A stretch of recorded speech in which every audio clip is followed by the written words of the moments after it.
Graça e paz, abençoados. Voltando aqui com o título Os Ensinos Fast Food da Graça. Vamos na parte 20 agora, tá bom? Vamos prosseguir. Então, abençoados, como falamos, outro assunto que nós tratamos aqui dentro dos Ensinos Fast Food da Graça é o fato de que tem sido ensinado, tanto pelo meio evangélico, do sistema religioso, meio evangélico, que eles chamam, que o povo, os pregadores da graça chamam eles de sistema religioso, né, o meio evangélico, como também pelos próprios ensinadores da graça, que é o sistema da graça, né, o sistema religioso da graça. Então, as duas partes, tem entendido e tem ensinado por longo tempo. Nós temos sido ensinados de que o homem morre na sua morte e que na morte o homem deixa o corpo e então a alma deste homem vai para o inferno. Isso é o sistema religioso evangélico. O sistema evangélico religioso ensina que a alma vai para o inferno. Estaria isto certo? Sim, a palavra diz que haverá um julgamento. Haverá um julgamento das almas. Só que o povo que ensina em graça, em contramão a isso, diz que não há mais, que morreu, o espírito volta para Deus. Eles não consideram que o espírito tem dualidade. Ele é composto de alma e essência de Deus, ou espírito. Então, o espírito, ele é espírito duas vezes, porque os dois são espírito. O espírito, que é a essência de Deus, é que deu vida à alma. Então, tem duas manifestações de espírito no homem. Tem a vida inicial, que é o sopro de Deus, que foi dado a Adão para ser compartilhado. Então, esse sopro, que nós chamamos de essência divina, de luz divina, que todo ser vivo, ser humano, ser vivo, tem esse espírito. Um é o espírito dos animais, outro é o espírito da planta, outro é o espírito do homem. No espírito humano, somente esse foi soprado sobre o homem, sobre as narinas. Esse espírito acendeu a vida, chamado alma. Então, aquele corpo, aquele boneco formado do pó, que estava sem vida, passou, quando foi soprado sobre ele o fôlego de Deus. Então, essa vida de Deus passou ali para aquele boneco, e esse boneco passou a ter vida. Essa vida é que chamamos de alma. A alma é a vida manifesta do corpo. Se um corpo não tem manifestação mais, é porque a alma se apartou dele, a vida se apartou dele, então está morto. Mas e o espírito que trouxe vida a esta alma? Ele volta para Deus, junto com a alma. A alma, para ter vida, ela é espírito. Então, essa vida inicial que foi soprado, ela é junto, não tem como você separar. Só o próprio Deus é que pode fazer essa separação.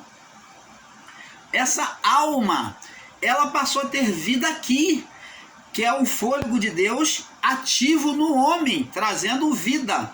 Essa vida, essa alma, ela então volta, ela é destinada, ou ela volta para Deus, ou ela vai ser já recebe-se um julgamento agora, né? Antes não.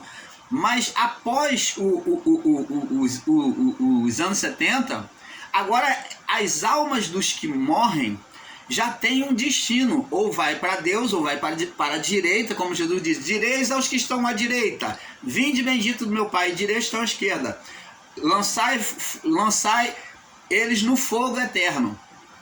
Então, esses que não se sujeitaram, essas almas que foram rebeldes, automaticamente elas já têm o destino o quê? O fogo eterno. Opa! Então, olha só a contramão. Mas os que ensinam em graça, diz que o Espírito é que volta para Deus. Eles falam de Espírito como se não existisse alma. Por quê?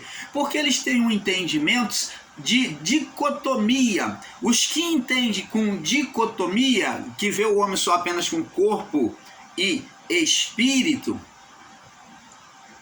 eles estão errôneos. Por quê? Porque ao mesmo tempo que eles dizem que o homem tem corpo e espírito, então eles têm que mostrar a alma, que é a manifestação da vida no homem. Mas os que ensinam que o homem tem apenas corpo e alma, se é alma, para onde vai esta alma? Você, ensinador em graça aí dos canais grandes, que está pregando o homem dicotomizado, né? Só apenas com corpo e alma, ou com corpo e espírito. Então explica para nós, para onde vai essa alma? Essa alma, para ter vida, ela tem que estar ligada a um espírito. O espírito é que dá vida à alma. Vamos entender isso. Não existe alma, não existe vida sem espírito. Por isso que Paulo disse, a palavra de Deus é mais cortante, a ponto de dividir junta e medula. É o que o açougueiro faz. O homem é capaz de dividir a junta e a medula. Isso daqui mostrando a natureza física do homem. Aí ele fala agora do ponto espiritual, que vai muito mais além. A palavra de Deus faz de dividir junta e medula, que é a parte física, dizendo que ela pode mudar a estrutura do homem, ela pode separar a estrutura do homem, e diz aqui, a palavra de Deus é mais cortante a ponto de dividir junta e medula e alma e espírito. Então a alma pode ser dividida, ela pode ser separada, mas somente por um ser. Quem? O Criador. E essa divisão da alma e do espírito será feita o quê? Após a morte do homem. Quando a alma ela é rebelde, então ela é lançada no fogo eterno e fica lá. Mas os que ensinam em graça só ensinam que morreu aqui neste corpo, tudo acabou e o espírito volta para Deus. É uma explicação vaga que eles dão, não explicando corretamente o que é o espírito do homem, que é a essência de Deus, ou a essência da vida humana, que traz vida ao corpo. Não existe alma sem espírito. Não existe, não tem como. Se alguém ensina para você uma alma sem espírito, é dizer que a pessoa está morta. Porque a alma tem que ter a essência divina. Lembra que Jesus disse? Porque direi naquele momento, tive fome e não me deste de comer, tive sede e não me deste de beber, estando estrangeiro, você não me hospedaste, estando nu, não me vestiste, estando na prisão, não foste me ver, no hospital. Então, o que Jesus estava dizendo aqui? Ele estava dizendo que ele, pela essência, pelo espírito que há em todo homem, o pobre, o manco, o doente, o presidiário, e todos, o que tem defeito, o que não tem. Tanto que ele faz a comparação, estive, fome e não me deste de comer. Fala de um estado de mendigância. Tive sede e não me deste de beber. Fala de uma pessoa sedentária que está passando sede, que precisa se refrescar e não teve ajuda. Fui estrangeiro e tu não me hospedaste. Estive preso na prisão e não foste me visitar. Estive no hospital, também não foste. Então, você vê que ele mostra todos os estágios da vida humana, de dificuldade, mostrando que a essência divina, que o espírito, está em todos esses homens nesses estados. Seja pobre, seja preto, seja rico, seja pobre, seja branco, seja negro, seja perfeito, seja ímpio, seja justo, mas a essência divina está em todos eles. Por isso que ele disse, quando fizerdes o bem a um deste, a mim fazeis. Você está vendo a essência divina, o Espírito? O Espírito de Deus está em todos. Quando eu maltrato meu próximo, eu estou maltratando o próprio Deus. Deus, ele, por meio daquela vida, ele presencia, ele está presente ali. Você está entendendo, amado? Então, é isso que o irmão Paulo está querendo mostrar para vocês. Então, vamos entender. Aí vem os da graça, os ensinadores da graça, fala que morreu, a alma acabou. Eles parecem até que a alma vira um Gasparzinho, né? Que fica vagando por aí, porque para onde vai a alma do homem? Para onde vai aquela vida? Ah não, morreu, acabou. Agora o espírito volta para Deus. E que espírito é esse que vai estar diante de Deus? Se o espírito, ele é a própria essência de Deus, ele é o perfeito. Se o espírito do homem é perfeito, mas a alma não. A alma pode obedecer ou não o espírito. Então é a alma que será julgada. E na morte do homem, a alma será destinada ou glória de Deus, vou falar assim, os céus, ou inferno. O inferno, ele não foi criado por Deus para poder, não foi preparado por Deus para poder consumir o ser humano. Porque eles olham e observam, principalmente os evangélicos, que Deus pega o homem, ele errou nessa vida, então ele fez de tudo e não tem mais conserto. Aí vai para o inferno, de lá não sai mais. E isto não é uma verdade. Nós vamos ver todos esses detalhes aqui. Vamos analisar aqui, primeiramente, vamos analisar outro assunto que é intolerante, né? Tratar Deus com outro assunto é tratar Deus com intolerância. Deus intolerante, sem amor, sem misericórdia, quando a palavra mostra a nós que ele é longânimo, né? 1 Pedro, vamos lá, 1 Pedro, capítulo 3, nós já falamos, vou voltar aqui de novo para prosseguirmos. 3, no verso 18, diz assim: vamos observar a palavra, abençoar, vamos examinar a palavra para termos o entendimento, não deixar ser enganado por muitos aí que estão aí na mídia enganando. Diz assim, observa bem a palavra, diz aqui, 1 Pedro 3, 18. Porque também Cristo padeceu uma vez pelos pecados, o justo, que é Cristo, pelos injustos, pela criação, para levar quem? A nós, está no plural, Paulo está falando em se incluindo também, para levar-nos a Deus, para trazer o quê? As nossas vidas, as nossas almas de volta para Deus. Mortificado na verdade, na carne, né, Cristo, né?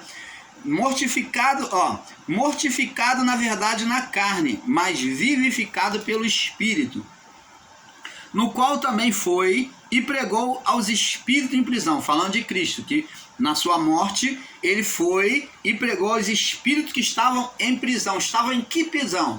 No inferno? Não. Estavam no abismo, que é uma recepção anterior ao lago de fogo. Então, aqui é abismo, prisão. Essa prisão aqui é o abismo, porque não havia ainda sofrido juízo. O juízo viria ainda nessa época aqui. Os quais, no outro tempo, observa bem agora a palavra, verso 20, abençoados. Vamos entender? Preste atenção, leia com atenção. Os quais, no outro tempo, falando do período noélico, foram rebeldes quanto à longanimidade de Deus. Deus foi longânimo, então eles não acreditaram. Deus ainda, depois de Noé ter anunciado, depois de Noé ter muito anunciado sobre o arrependimento daquele povo e que viria, que o mundo seria coberto de águas, eles não acreditaram. Deus ainda deu mais 120 dias, ou 120 anos. Deus ainda acrescentou mais 120 anos. Olha só, hein? Mas a multiplicação da iniquidade foi crescendo. Deus ainda acrescentou mais 120 anos. Deus falou, ó, essa geração não vai passar mais de que 120 anos. Então, o homem não vai existir mais que 120 anos, não será os dias contados para o homem. Daqui a 120 anos eu venho fazer juízo. os quais no outro tempo foram rebeldes quanto à longanimidade de Deus, esperava nos dias de Noé, enquanto se preparava a arca, na qual poucas, isto é, 8 almas se salvaram. Então, foi a família de Noé, os filhos, as noras e a esposa de Noé, né? Aí vamos aqui prosseguir. Que também, como uma verdadeira figura, olha só, observa bem agora, que também, como uma verdadeira figura, ó, isso tudo que aconteceu serviu de imagem para nós, ó, que também, como uma verdadeira imagem, figura, que agora nos salva. Então está dizendo que, vamos prosseguir, que agora nos salva o batismo, não do despojamento da imundície, não de lavagem com água. Não de lavagem com água, mas da indagação de uma boa consciência para com Deus pela ressurreição de Jesus Cristo, o qual está à destra de Deus, tendo subido ao céu, havendo-se sujeitado os anjos e as autoridades e as potências. Então, preste atenção aqui. Então, o que Pedro está dizendo aqui? Pedro está dizendo que o acontecimento do batismo serviu de figura para nós, para entendermos que agora somos justificados, que o batismo, o que era o batismo? Vamos explicar aqui para os irmãos fast food da graça que não entende e não sabe explicar por que veio o João Batista veio anunciando o batismo. Por que o batismo ele apareceu assim, João começando a batizar? Por quê? Irmão Paulo, consequentemente foi lá por causa do Mar Vermelho.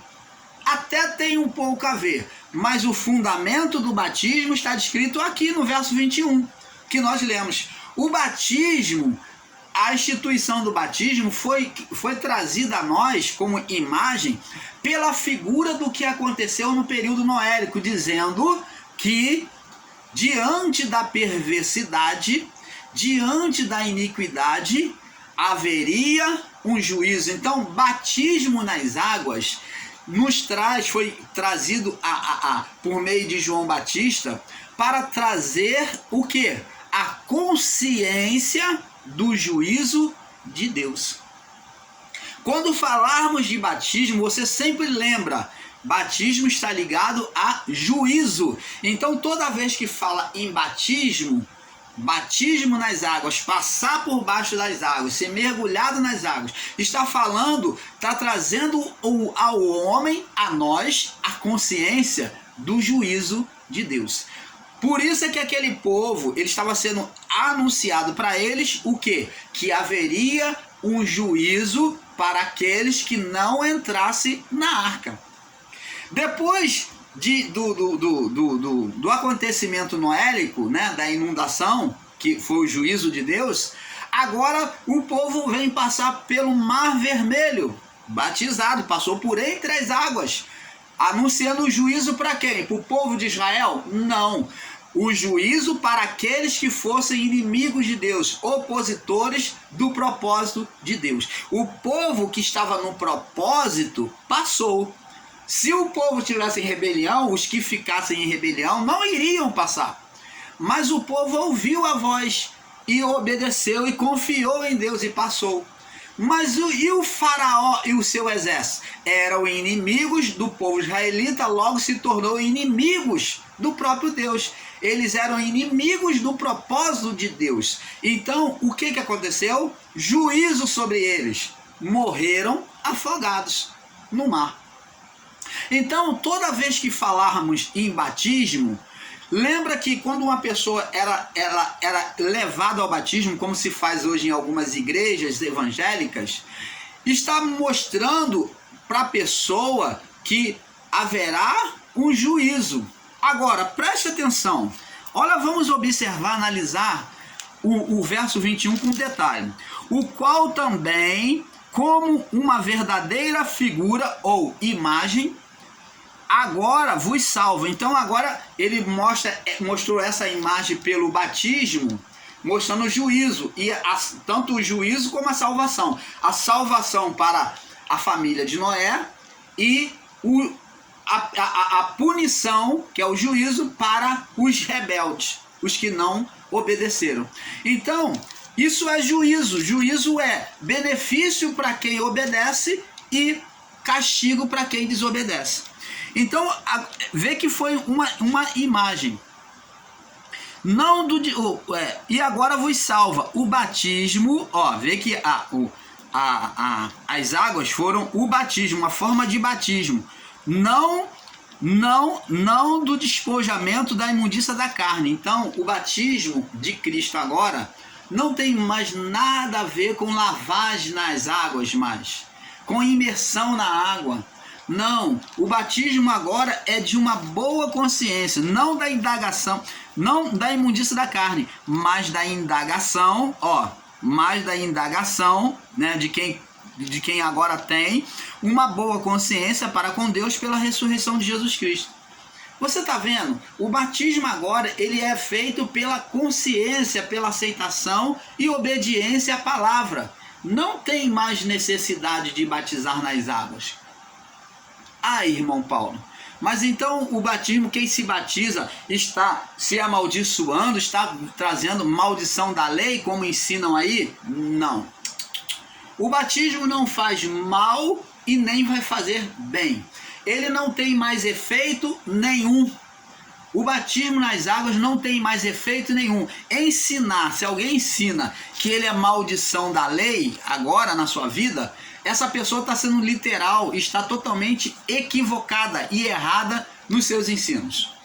Porque o batismo não tem mais efeito. Ele não traz maldição, mas também não traz nenhum benefício, não acrescenta nada. A igreja pode fazer o batismo nas águas? Pode. Se o pastor quiser continuar fazendo, pode. Pode. Mas isso vai trazer alguma maldição, irmão Paulo? Não vai trazer nem bem e nem mal. Não tem nada de maldição da lei, que batismo é maldição da lei. Não é. Não existe na lei ordenação para batismo. O batismo foi trazido nas águas, foi trazido por meio de João Batista, que entendeu isto que o irmão Paulo está ensinando aqui, que por meio de Noé haveria juízo tanto para os que obedecem, trazendo a salvação, e juízo de condenação para os desobedientes. Então o batismo passou a ser um entendimento de juízo de Deus. Juízo de Deus, manifestação de juízo. Então, quando João batizava, olha só o que João falou. Vamos lá no livro de Mateus. Vamos observando a palavra como ela é, amados. E assim a gente vai aprendendo, saindo do engano. Aqui, Mateus capítulo 3. Vamos ler do verso 1 em diante. Diz assim, para que você tenha um entendimento perfeito. Naqueles dias, apareceu João Batista pregando no deserto da Judéia. E dizendo, arrependei-vos, porque está próximo o reino dos céus. Está vindo aí o reino dos céus, está próximo. Por quê? Porque o reino dos céus viria com Cristo, com Jesus. Enquanto Jesus não se apresentasse a ele, não se apresentasse a ele, tomasse a frente do ministério, ele era apenas um preparador, um preparador do caminho, né, João? Está próximo o rei dos céus, porque este é anunciado pelo profeta Isaías, que disse, voz que clama no deserto, a voz, mandamento, a lei da voz, mandamento da voz. Ele agora, o mandamento vem voltar como lá no início, adâmico, pela voz. Voz que clama no deserto, preparai o caminho do Senhor, endireitai as suas veredas, mandando se consertar, um mandamento por meio da voz de João Batista, mandando o povo se arrepender, se consertar. E este João tinha suas vestes de pelo de camelo e um cinto de couro em torno dos seus lombos, e alimentava-se de gafanhoto e mel silvestre. Ia ter com ele Jerusalém, toda a Judéia e toda a província adjacente ao Jordão. E eram por ele batizados no rio Jordão, confessando os seus pecados. Então, vê que o batismo era para arrependimento de pecados, né? Arrependimento. Quer dizer, eu aquele que se deixa ser levado ao batismo, ele estava sabendo que haveria um juízo, ele estava afirmando, eu creio que vai haver um juízo, eu tenho temor à palavra de Deus, então eu vou me retirar do pecado, eu vou me retirar da condenação, eu vou estar me batizando, mostrando que eu tenho consciência disso. Então é consciência de juízo. E eram por ele batizados confessando seus pecados, né? E vendo que muitos, observa bem agora, e vendo que muitos dos fariseus e saduceus que vinham ao seu batismo, disse-lhe, raça de víboras. Víboras é serpentes. Está dizendo que aqueles homens, escribas e fariseus, estavam carregados de peçonha. Raça de víbora é um tipo, era um insulto que a pessoa não queria ter, ser comparado a serpentes, filhos do demônio, porque a víbora, ela não ouve a voz de Deus. Então, Jesus está chamando eles de raça de víboras, né? São pessoas incrédulas. Que vinha... E vendo que muitos fariseus e saduceus que vinham ao seu batismo, diz, raça de víboras, quem vos ensinou a fugir da ira futura? Produzi, pois, frutos dignos de arrependimento. Produzi, pois, frutos dignos de arrependimento. Você está vendo? Eles não tinham só que tomar um banho na água. Eles não falando, toma só banho não. Mas mostra na conduta de vocês que realmente vocês têm consciência do juízo. Então mostra aí. E ele disse mais, no verso 9, não presumar de vós mesmo, dizendo, temos por pai Abraão, porque eu vos digo que mesmo dessas pedras, Deus pode suscitar filhos a Abraão. Você está vendo? Eles não adiantava eles alegar descendência de Abraão, porque eles tinham que dar testemunho de uma vida arrependida, de uma vida consciente do juízo de Deus. Deus pode suscitar filho a Abraão, verso 10, agora está posto o machado à raiz da árvore, ou seja, agora não sou mais inocente não, já está chegando o juízo, agora já está posto o machado à raiz da árvore, juízo, toda árvore que não produz bom fruto, árvore boa não é cortada, árvore má é cortada, toda árvore que não produz bom fruto é cortada e lançada no fogo. Eu, na verdade, vos batizo com água, para o quê? Para conscientizar o juízo, para arrependimento. Mas aquele que vem após mim é mais poderoso do que eu, cuja sandália não sou digno de levar. Ele vos batizará com o Espírito Santo e com fogo. E ele tem na sua mão a pá, e limpará a sua eira, e recolherá no seu celeiro o trigo, queimará a palha com fogo que nunca se apaga. Muito bem. É justamente sobre isso que nós vamos prosseguir a falar. O que é essa palha? O que é essa eira? O que é essa eira? O que é essa palha? Essa palha fala justamente de pecados, sujeiras. Deus aqui compara a nossa vida, ele compara a nossa vida como ouro, que tem que ser refinado no fogo, para tirar as impurezas, que quanto mais fogo leva, mais impurezas vai se desprender. Então, o fogo do inferno, ele é que vai pegar o ímpio e vai queimar a sujeira daquela alma ímpia, vai tirar toda a sujeira.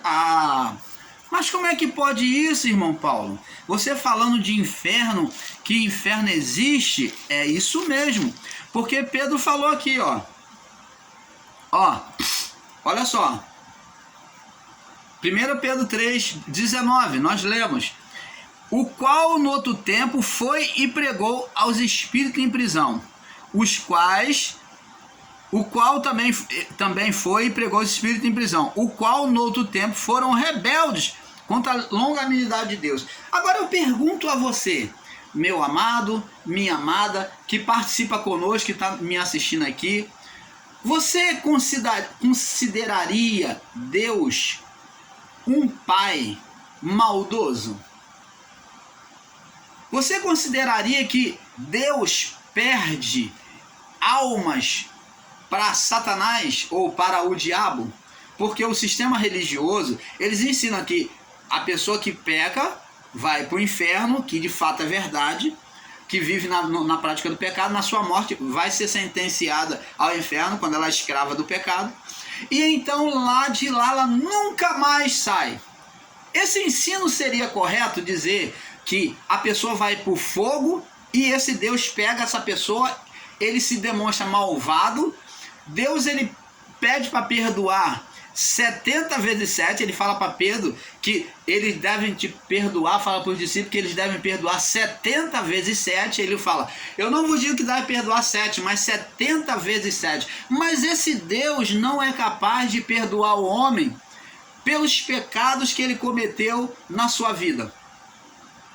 Ou por algum momento o homem tomou um deslize e começou a ser carnal, a pecar, ele morre e ele então é sentenciado no inferno para toda a vida.